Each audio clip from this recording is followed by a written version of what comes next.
Civil सेवा की तैयारी अब और भी स्मार्ट, सेल्फ स्टडी के मैप्स के साथ। पाइए बेहद इंटरैक्टिव मैप्स, लंबे समय तक याद रहने वाला विजुअल लर्निंग अनुभव।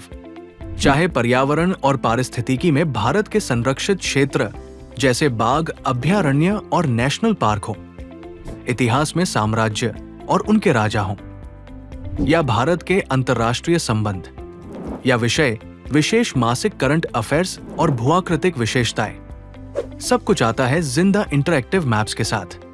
सेल्फ स्टडी मैप्स सिविल सेवा अभ्यर्थियों के लिए पहली बार, क्योंकि जिसे आप देखते हैं उसे आप याद रखते हैं। Anyone, any time, anywhere.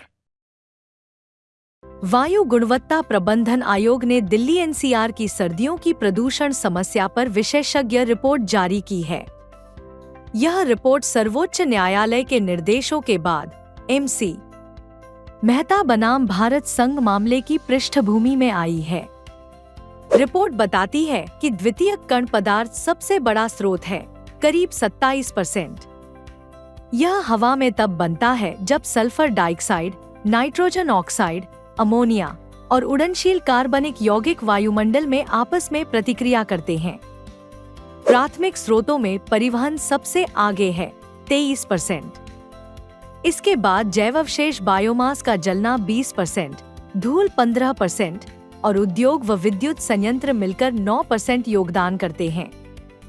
बढ़ोतरी का बड़ा कारण मौसम विज्ञान है, कम हवा, वायुमंडल की निचली परत की ऊंचाई कम होना और ठहराव, ये सब प्रदूषकों को फंसा लेते हैं।